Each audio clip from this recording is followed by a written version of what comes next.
And here we are today, devotion number 63 for March 3rd. The greed of Gehazi.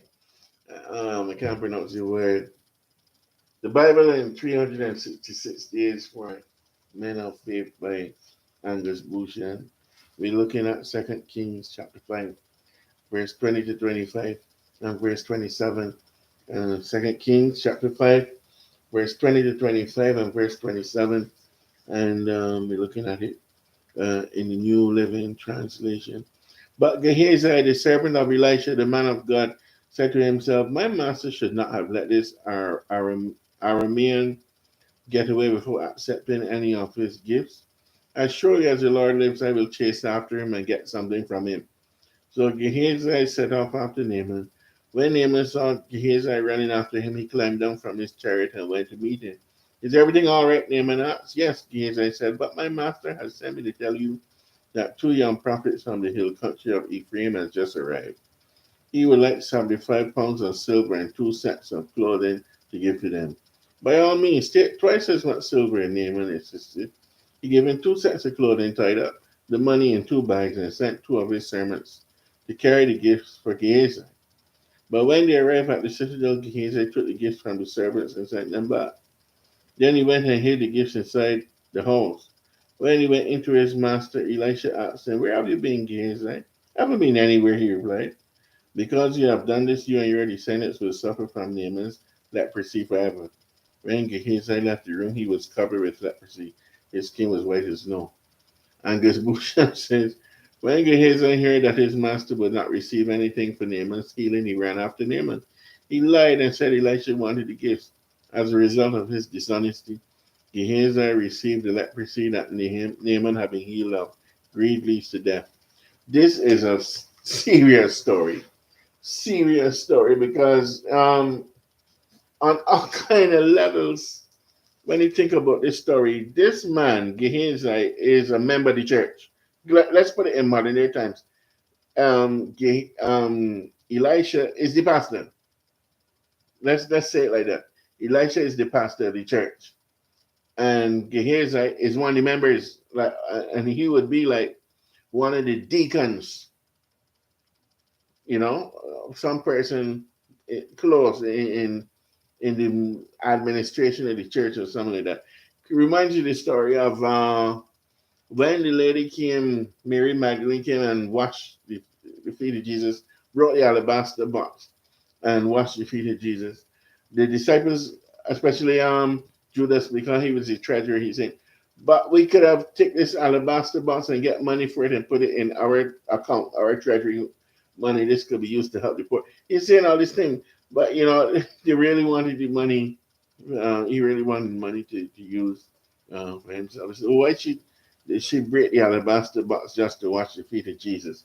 You know, we got to be careful. This one thing coming out of this passage, and there's no hiding the ugly truth that within the church they are greedy or dishonest Christian that will try to manipulate the funds. Many times we see that, and that's why we have to always be talking about accountability and good governance, not just in the secular world, but even in the church. Huh? And fortunately, we in a church where we try to keep on top of that, but sometimes it doesn't always happen, and we need to be aware of it. We need to be read just like Ananias and Sapphira's story, and they lied about selling the land, and so the discernment came to the apostles, and they said, "Well, you lied," and they dropped them dead, and it was a lesson to the church. Hear the story now. This man had just watched his master Elisha heal Naaman of the leprosy, and then what happened? He ran after him saying, telling a lie on the pastor. You know, we can't always be there. And it's like Eli's sons. Eli didn't know what they were doing, and Eli's sons were taxing the people. You know, for their own uses. getting the fat, getting the meat even before it even went to be sacrificed, for their own consumption, taking advantage. And we have to be careful of that. There's one thing that we got to be careful of that in the church. And I'm not going to sit down here and say everything is fine, because we have circumstances where everything is not fine in the church. And the story of Gehazi tells us everything is not fine in the church, because even though we have people that try to serve God and do the right thing, be honest and everything, there are these ones in the corner that will do something like this and use the church for their own advantage. And we got to be careful of that. And if anybody watching this video, you have done that, draw the line in the sand today, and decide you will not do that again. Do a do a what's his name? Zacchaeus. Do a Zacchaeus plan and draw the line and say, those who I have robbed, I will restore. Whatever you've done, make sure you put it back. Right?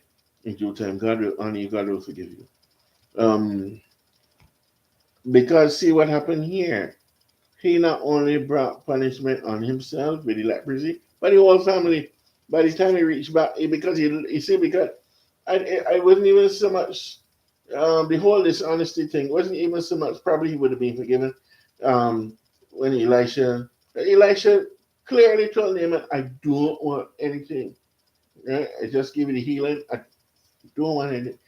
He listening to that there now said, "No, no, no, no, no, no, no. We got to make money. We got to make money from this church thing." Oh my goodness, that's another thing again. The people that making money from church thing.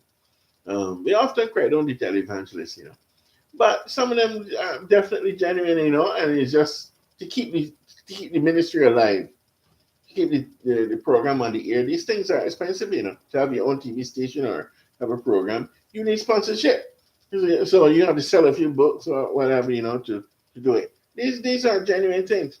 But then the only problem I have with that is that when you live so lavishly and the congregation still struggling and you collecting from the congregation, but the congregation is not moving like you. When I say moving up, the congregation is not experiencing the same blessing that you experience when you just amassing more and more luxuries. I think that's the part that is wrong. See, this passage is a powerful thing because it talks about the dishonesty of some people in the church. That will not just mess up the credibility of Elisha, mess up the credibility of the pastor, but then they'll bring punishment by God not only on themselves but on the whole family, because now the whole family banished now to have leprosy because of what one man did. So we got to. That's the other last thing. We got to try to live circumspect. There are times I can tell you from experience. There are times that without even with the best intention, we will fall. And but when the conviction comes to you, rush to God fast. Don't delay. Don't be in denial saying, "Oh, this person can't make me do it," or no, you have done wrong. So rush to God and get forgiveness. And not a fake forgiveness, I mean, genuinely rush to God and say, "Listen, man, like David in Psalm 51, I confess, I raise my hand, I have done wrong, and forgive me, and I'm going to try my best with your help." Because you see, we can always fall back. We have these thorns in the flesh. We can always fall back. But with the help of God, ask God to help you. Does the song say, "Yield not to temptation, for temptation is sin"? But each victory will help you somebody to win. It means that if you fall down, you go to God and He help you. Then when you're able to, you get stronger. Or if when you resist the temptation, He gives you more strength, more power, so that when another one comes again, you can fight. You can resist. He says, "Fight manfully onward. Dark passions subdue. Look ever to Jesus. He will carry you through." When temptation comes to do any of these things were mentioned in this passage, ask the Savior to help you, comfort, strengthen, and keep you. He is willing to aid you. He will carry you through. This is the key is the key to success. The key to success right here. And yes, as I said, we can fall down, but thank God that He is there to lift us back up. Thank God He's there to lift us back up. That's why the prodigal son in Luke chapter 15, he knew. He said, "In my father's house, he has so much. I will say to him, forgive me, just make me as one of the servants. Um, don't don't refer to me as your son. I just want forgiveness. I just want a place back in the house again." But when he came back, the father said, "Oh, no, I don't want to hear this speech you're giving me. Restore him." You know, and restoration is one of the greatest things.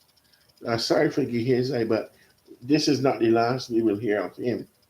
But let us focus in on our own selves and ask the Lord to help us, to keep us away from these things. But if we fall, we know that we can run to God fast. Don't delay. Rush to God. Show yourself before Him. Um, be repentant, genuinely repentant, and He will forgive you. Remember, 1 John chapter 1 and verse 9 says, "If we confess our sins, He is faithful and just to forgive us of our sins and to cleanse us from all unrighteousness." That's all English. But what it says is if you're genuinely serious about serving God, if you're serious about what you have done wrong, the sins you have committed, and you come to Him and ask Him to forgive you, He will forgive you and put you back on the right track. And we thank God because He is a God of second chances. Blessing.